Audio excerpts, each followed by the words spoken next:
انسان کو اس سے بے خبر نہیں ہونا چاہیے کہ ہر آغاز کا ایک انجام ہے۔ یہ جملہ خود ایک مستقل دلیل ہے۔ کوئی آغاز ایسا نہیں ہے جس کا انجام نہ ہو۔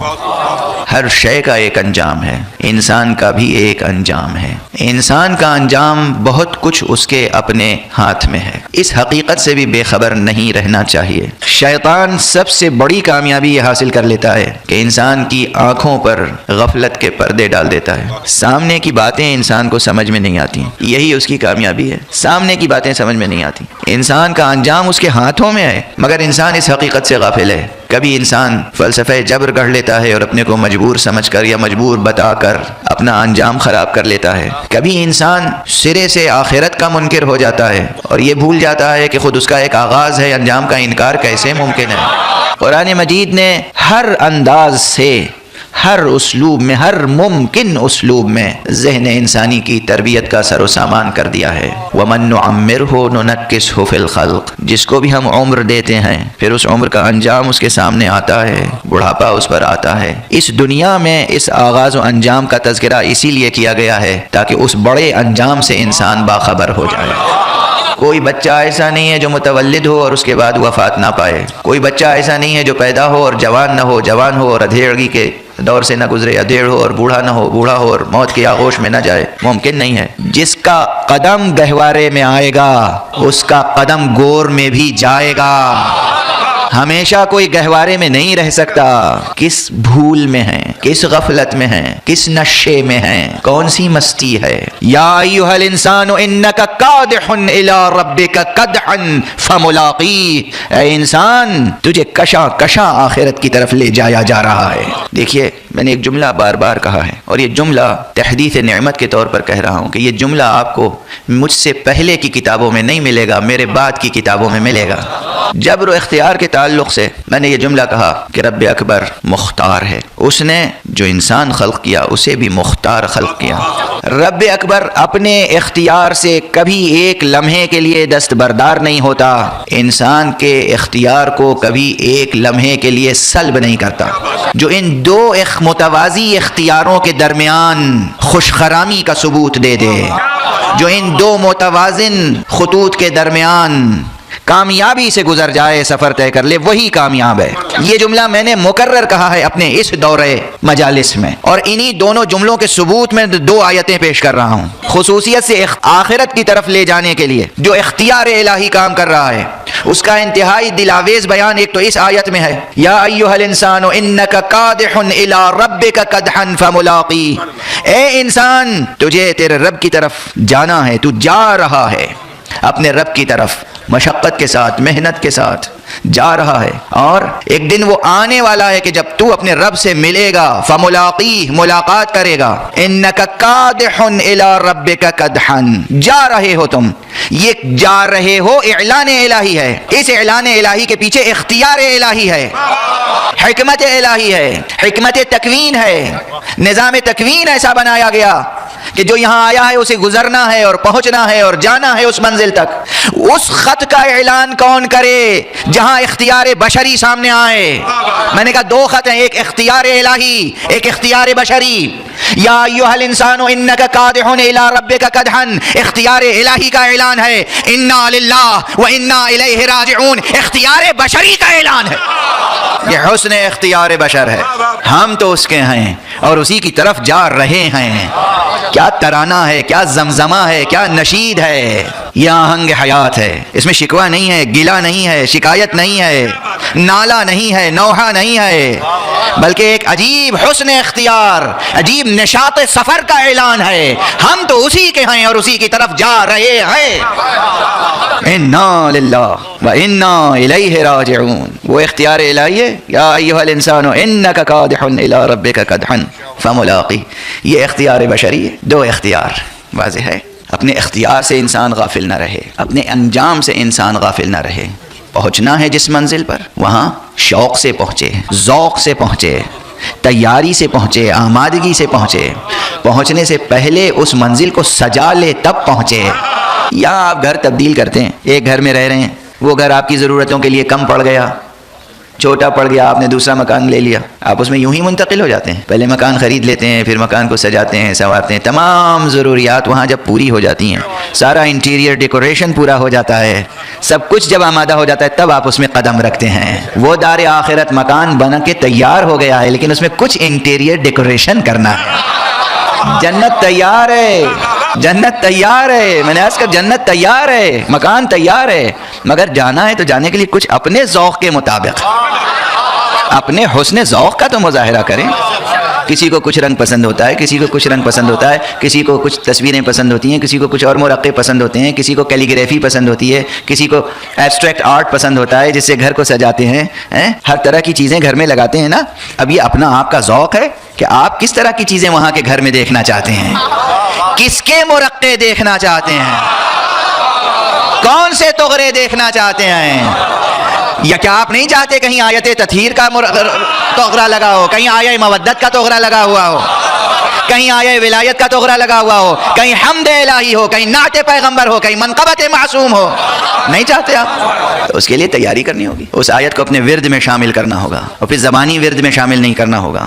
پورے وجود سے ورد ہوتا ہے، زبان سے ورد نہیں ہوتا، زبان سے ورد نہیں ہوتا، پورے وجود سے ورد ہوتا ہے. جو جملہ زبان پر ہو وہی ذہن میں ہو، وہی دل میں ہو، اسی جملے کی معنویت اور نورانیت پورے وجود میں جاری و ساری ہو، اسی جملے کی فضا وجود پہ طاری ہو، تب ورد ہوتا ہے. میں وہ باب نہیں کھولنا چاہتا، وہ سب علامتیں. عامل حضرات کے پاس جب آپ جاتے ہوں گے تو وہ کہتے ہیں یہ آیت پڑھو، آیت پڑھنے سے پہلے ایک حصار کھینچو، اور آپ زمین پہ حصار کھینچ دیتے ہیں. سبحان اللہ. وہ عامل بھی سبحان اللہ، یہ عمل بھی سبحان اللہ. حصار اپنے وجود کے گرد ہوتا ہے، حصار ہوتا ہے ایک فضا متعین کرنے کے لیے کہ جو ذکر الہی، جو ورد الہی ہے، وہ پوری فضا اس سے معمور و معطر ہو، اندر سے باہر تک آپ مکمل اپنے پورے وجود سے ورد کریں. معلوم ہے جنت کے درجات کتنے، جنت کے مراتب کتنے ہیں؟ معصوم نے بتایا ہے 8 دروازے ہیں. جنت کے 8 دروازے ہیں، بعض روایتوں میں اس کا تذکرہ ہے. لیکن جنت کے مراتب کتنے ہیں؟ کہتے ہیں جتنی قرآن کی آیتیں ہیں اتنے درجات ہیں.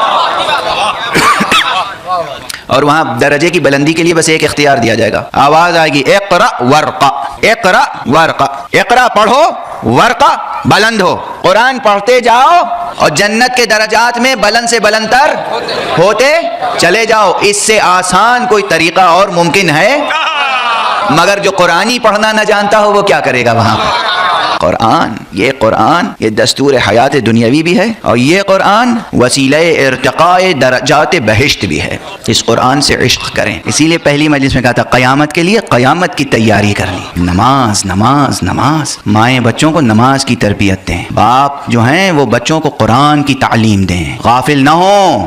سب سے بڑا حق یہ ہے کہ آپ اپنی اولاد کو قرآن پڑھا دیں از اول تا آخر. فائدہ کیا ہوگا قرآن پڑھانے کا؟ بہت فوائد ہیں. ایک فائدہ یہ ہوگا کہ وہاں یہ بچہ قرآن پڑھتا جائے گا اور جنت میں اوپر اٹھتا چلا جائے گا. اقرا ورقا، پڑھو آگے بڑھو. ہاں شارٹ کٹ ہے، بتا دیتے ہیں، وہاں بھی شارٹ کٹ ہے، ہر جگہ شارٹ کٹ. شارٹ کٹ کے یہ معنی نہیں ہے کہ سرے سے راستہ ہی طے نہ کرنا پڑے، لمبا یا چھوٹا کچھ راستہ ضرور طے کرنا ہوگا. 1000 رکعت نمازیں رات بھر میں نہیں پڑھتے، 100 رکعت پڑھو. 100 رکعت نہیں پڑھ سکتے 10 رکعت پڑھو، 11 رکعت پڑھو. اب اس سے بھی کم کیا کیا جا سکتا ہے؟ کئے گھنٹے کی رات ہوتی ہے؟ 12 گھنٹے، 8 گھنٹے، 10 گھنٹے. کئے منٹ ہوتے ہیں اس میں؟ پھر وہی پہلی مجلس آ گئے. میتھمیٹکس کمزور ہے مسلمانوں کی. اس میں 11 رکعت نماز پڑھنے میں کئے منٹ لگیں گے؟ کتنا بھی اللہ کو نظر نہ کر سکو تو اللہ سے منہ ہے کچھ مانگنے کا؟ شرم تم کو مگر نہیں آتی؟ اتنا بھی نماز. سال میں 12 مہینے، 12 مہینے میں صرف 29 دن یا 30 دن روزے رکھنے. اس میں بھی چھوٹ ہے، بیمار پڑ گئے تو مت رکھو، بعد میں رکھ لینا. سفر میں چلے گئے مت رکھو، بعد میں رکھ لینا. یہ نماز جو ہے سفر میں ہو تو سفر میں 17 رکعت بھی مت پڑھو، بس 11 کافی ہے. اس لطف و رحمت کے بعد بھی اس رب کو یاد نہ کر سکو تو حیف ہے. پھر شرم سے خود ہی جہنم کی طرف جانا چاہیے. کچھ تو غیرت ہو، کچھ تو غیرت ہو. جبکہ اس کے بعد بھی اس نے توبہ اور مغفرت کا دروازہ رکھا ہے. توبہ اور مغفرت. ایک استغفر اللہ وہ سب کچھ بخش دیتا ہے. خدا کی قسم، ایک استغفر اللہ. تو کچھ تو ہو. پورا قرآن نہیں پڑھ سکے، شارٹ کٹ سن لو. اتنا قرآن پکا اچھا نوک پلک سے درست یاد کر لو جتنا قرآن نماز کے لیے کافی ہے. اور سنو، چپکے سے کہہ رہے ہیں کان میں تمہارے، اسی میں بالکل آخری مرتبے تک پہنچا دیں گے ہم جنت کے.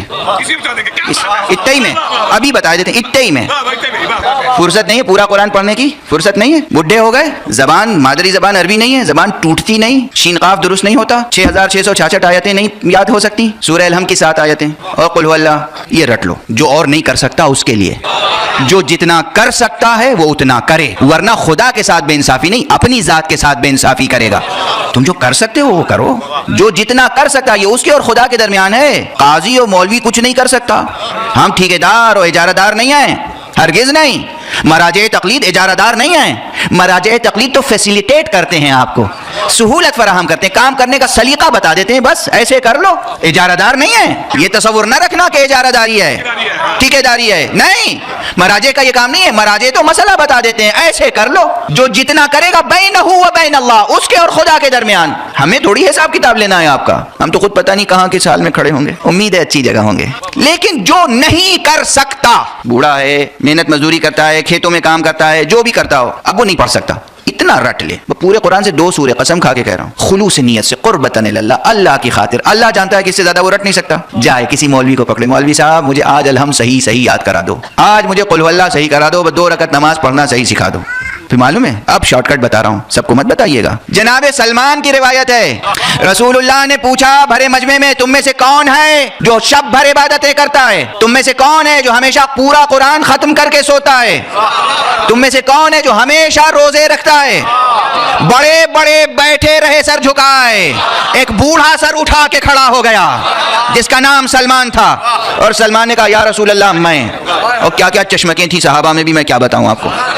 فوراً دوسرے لوگ کھڑے ہوئے، یا رسول اللہ ہم نے اکثر سلمان کو دن میں کھاتے ہوئے دیکھا ہے، اکثر رات کو سوتے ہوئے دیکھا ہے، قرآن بھی بہت کم پڑھتے ہوئے دیکھا ہے، اور یہ ہمارے سامنے دعویٰ کر رہے ہیں۔ حضور مسکرائے اور کہا کون ہے تم میں لقمان جیسی عقل رکھنے والا جو سلمان کی باتیں سمجھ سکے؟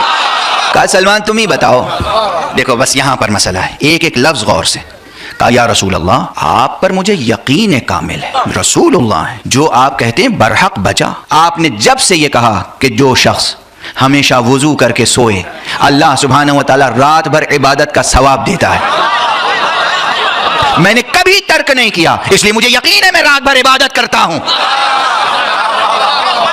آپ نے کہا جو ہر مہینے میں 3 روزے رکھ لے، اول و وسط و آخر میں، اسے اللہ صائم الدہر شمار کرتا ہے، یعنی ہمیشہ روزہ رکھنے والا اسے قرار دے دیتا ہے اللہ اپنے لطف و کرم سے۔ جب سے آپ سے سنا میں پابند ہوں، کسی ایک بات کے تو پابند ہو، نرے بے عمل نہ رہو۔ خاکی ہیں، گناہگار ہیں، کمزور ہیں، ہم کیا، ہمارا وجود کیا، ہماری بساط کیا، جو کر سکتے ہیں کریں۔ بینکم و بین اللہ، تمہارے اور خدا کے درمیان کوئی ٹھیکیدار نہیں، کسی کو دکھانے کے لیے نہیں، خدا کی خاطر۔ عمل بغیر عمل آخرت نہیں بنے گی۔ ہر مہینے میں 3 روزہ رکھنا کیا مشکل ہے، کیا مشکل ہے؟ یوں جاب پہ جاتے ہیں اور باس کی خاطر ایک پیر پہ کھڑے رہتے ہیں، اور لنچ کرنے کا ٹائم بھی نہیں ہوتا ہے تو کچھ نہیں، پسینہ پوچھتے رہتے ہیں، کام کرتے رہتے ہیں، اور خدا کی خاطر 3 روزے نہیں رکھ سکتے، قربتاً الی اللہ، خدا کی خاطر، یہ منظور الہی ہے۔ اور یا رسول اللہ جب سے آپ نے فرمایا کہ جو شخص قل هو اللہ احد 3 مرتبہ پڑھ لے اسے ختم قرآن کا ثواب ملتا ہے۔ میں ہمیشہ سونے سے پہلے 3 مرتبہ قل هو اللہ پڑھ کے سوتا ہوں، اس لیے میں نے کہا میں ختم قرآن کر کے سوتا ہوں۔ آپ شارٹ کٹ سمجھے؟ آپ میں نے کہا تھا اتنے میں وہاں تک پہنچا دوں گا۔ قرآن نے یہی ہے نا حدیث میں، اقرا ورقا، پڑھو آگے بڑھو۔ کوئی جو ہے وہ حفظ کیے ہوگا، رٹے ہوگا قرآن بسم اللہ سے والناس تک، ایک ایک آیت پڑھے گا، دھیرے دھیرے پڑھے گا، اور کوئی ایسا ہوگا ایک بار قل هو اللہ پڑھی اور 3 منزلیں آگے، دوسری قل هو اللہ پڑھی اور آگے، تیسری قل هو اللہ پڑھی پوری بہشت قبضے میں کیے بیٹھا ہوگا۔ اقرا ورقا، مگر قل هو اللہ تو صحیح ہو، قل هو اللہ مت کہنا، قل هو اللہ احد۔ یہ علماء تشریف فرمائیں، ان سے پوچھئے گا، آپ لوگ جب جاتے ہیں امریکہ، جو بچے جاتے ہیں، جوان جاتے ہیں جاب کے لیے، سروسز کے لیے، وہ کیا کرتے ہیں؟ امریکن ایکسنٹ میں انگلش بولنا سیکھ لیتے ہیں۔ وہ چاہے ان کی مادری زبان پنجابی ہو، سرائکی ہو، گجراتی ہو، کچھی ہو، ملیالم ہو، تامل ہو، تیلگو ہو، بنگالی ہو، سندھی ہو، اردو ہو، کوئی زبان ہو، کیا فر امریکن ایکسنٹ میں انگلش سیکھ لیتے ہیں۔ اور اگر یورپ میں جانا ہو، انگلینڈ میں، تو پھر انگلش ایکسنٹ میں، برٹش ایکسنٹ میں۔ جرمنی جانا ہو تو ڈویچ لینگویج، جرمن لینگویج سیکھ لیتے ہیں۔ فرانس جانا ہو فرینچ سیکھ لیتے ہیں، جہاں جانا ہو سیکھ لیتے ہیں۔ اب وہاں جانا ہے، وہاں کی زبان نہیں سیکھنے کا دل، الٹیمیٹلی تو وہاں جانا ہے، وہاں کی زبان سیکھنے کا دل نہیں چاہتا، وہاں کے ایکسنٹ میں۔ جو کہی نہیں سکتا قاف وہ معاف کر دیا جائے گا، لیکن جو محنت ہی نہ کرے، محنت شرط ہے مولانا، محنت شرط ہے۔ یہ نہیں کہ ہم اس علاقے کے رہنے والے ہیں، ہم سے تو قاف بنتا ہی نہیں، کیسے نہیں بنتا؟ فرق دونوں میں کتنا عظیم ہے۔ عربی زبان میں ایک زیر زبر میں فرق ہو جاتا ہے، اور میں بتاؤں قاف اور کاف میں کتنا فرق ہے۔ قاف 2 نقطے والا بڑا قاف، یوں گھوما کے جو لکھا جاتا ہے گول موڑے کے ساتھ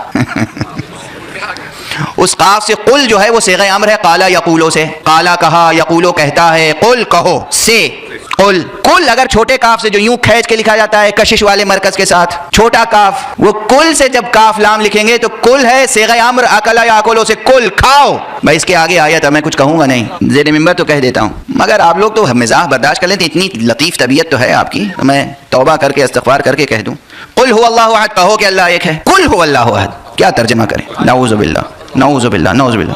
ایک ہی تو ہے، کوئی 2 4 10 تو ہے نہیں کہ گھراں گزرے گا، کھا جاؤ. نعوذ باللہ. ہیں کتنا عظیم فرق ہو گیا، ہوا یا نہیں؟ جو لوگ نہیں محنت کرتے عند اللہ جواب دیں گے. سب کو محنت کرنی چاہیے، اور صرف قل هو اللہ صحیح قربتاً اللہ، اللہ کی خاطر کہ اللہ کو پسند ہے، سیکھ لیجئے، جنت کے آخری درجے تک پہنچ جائیں گے اس قل هو اللہ کے سہارے سے.